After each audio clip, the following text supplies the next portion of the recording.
नमस्कार, अनादि टीवी में आपका बहुत स्वागत है और मैं हूं आपके साथ अनुपमा खोबरे। बुलेटिन की शुरुआत बड़ी खबर के साथ करेंगे। राजधानी भोपाल से आपको बड़ी खबर बता रहे हैं, जहां लोकसभा चुनाव की तैयारी में कांग्रेस जुटी हुई है। विधानसभा चुनाव में कांग्रेस को हार मिली, जहां कांग्रेस ने प्रदेश चुनाव समिति का गठन भी किया है। पॉलिटिकल अफेयर्स कमेटी का गठन किया गया। साथ ही प्रदेश चुनाव समिति के अध्यक्ष जीतू पटवारी समिति में कांग्रेस के 34 सदस्य शामिल हैं। साथ ही पॉलिटिकल अफेयर्स कमेटी के अध्यक्ष जितेंद्र सिंह को बनाया गया है। तो देखिए, लोकसभा चुनाव की तैयारी में कांग्रेस जुटी हुई है और इसी के मद्देनजर विधानसभा चुनाव में कांग्रेस को बड़ी हार मिली थी।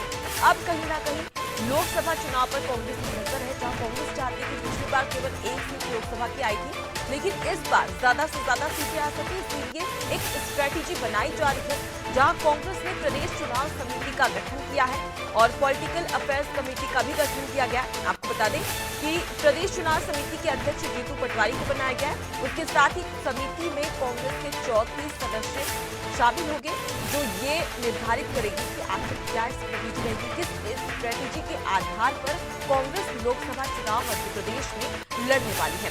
पॉलिटिकल अफेयर्स कमेटी के अध्यक्ष जितेंद्र सिंह को बनाया गया है। तो देखिए, एक रणनीति साफ तौर पर नजर आ रही है कांग्रेस में कि किस प्रकार से ज्यादा लोकसभा सीटें अपने खाते में लाई जा सके, और इसी की जद्दोजहद में कांग्रेस लगातार जुटी हुई है, क्योंकि जाहिर तौर पर एक पार्टी को अच्छा प्रदर्शन करना जरूरी हो जाता है, क्योंकि जिस प्रकार से विधानसभा चुनाव में कांग्रेस का प्रदर्शन था, वो कहीं ना कहीं एक तरीके से तमाम जो कार्यकर्ता थे, कांग्रेस के पदाधिकारी नेता थे, उनका मनोबल काफी कम हुआ है उससे।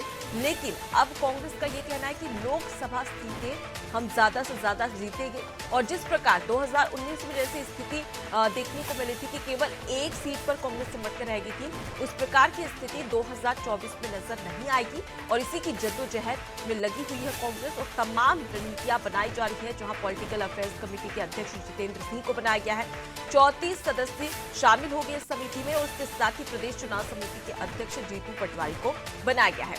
अब इससे स्पष्ट हो गया कि किसे कौन सी जिम्मेदारी दी जाएगी, लेकिन देखना यह दिलचस्प होगा, क्योंकि दूसरी ओर देखा जाए तो बीजेपी ने कह दिया साफ तौर पर कि 29 की 29 लोकसभा सीटें हमारे खाते में आने वाली है इस बार, यानी कि जो कमलनाथ का गढ़ है छिंदवाड़ा, उसे भी हमारे खाते में हम ले लेंगे। इस प्रकार की बातें यहाँ पर कही जा रही है, लेकिन कांग्रेस का ये कहना है कि जो 2019 में प्रदर्शन देखने को मिला था, वैसा कांग्रेस का प्रदर्शन नहीं देखने को मिलेगा, और उससे ज्यादा लोकसभा सीटें कांग्रेस जीतने वाली है। चलिए, इसी खबर पर ज्यादा जानकारी ले लेते हैं। हमारे साथ में संवाददाता रिजवान जुड़ गए हैं। रिजवान, लोकसभा चुनाव की तैयारी में कांग्रेस जुटी हुई है, और इसी दौरान पॉलिटिकल अफेयर्स कमेटी के अध्यक्ष और उसके साथ सदस्य और इसके साथ ही साथ प्रदेश चुनाव समिति के अध्यक्ष भी निर्धारित हो चुके हैं। अब क्या समझा जाए कि आने वाली किस प्रकार की स्ट्रेटेजी होगी लोकसभा चुनाव के लिए? देखिए, 2023 के विधानसभा चुनाव में बम्पर हार के बाद अब कांग्रेस लोकसभा चुनाव की तैयारियों में जुट गई है। साफ तौर से कमेटी का जो है गठन किया गया है। पूर्व मुख्यमंत्री कमलनाथ, पूर्व मुख्यमंत्री दिग्विजय सिंह, तमाम जो नेता है वो इसमें शामिल है। हालांकि अभी जो है इसको लेकर कई बैठकें भी जो है की जानी है। साफ तौर से आपको बता दें, इस जो कमेटी जिन्होंने बनाई है, पॉलिटिकल अफेयर्स जो कमेटी बनाई है, जिसमें पूर्व सीएम कमलनाथ और उनके बेटे नकुलनाथ, पूर्व सीएम दिग्विजय सिंह और उनके बेटे देवेंद्र सिंह भी शामिल है। इस पर बीजेपी ने जो है परिवारवाद का आरोप भी लगाया है। इस कमेटी में जो है करीब 34 सदस्य शामिल है।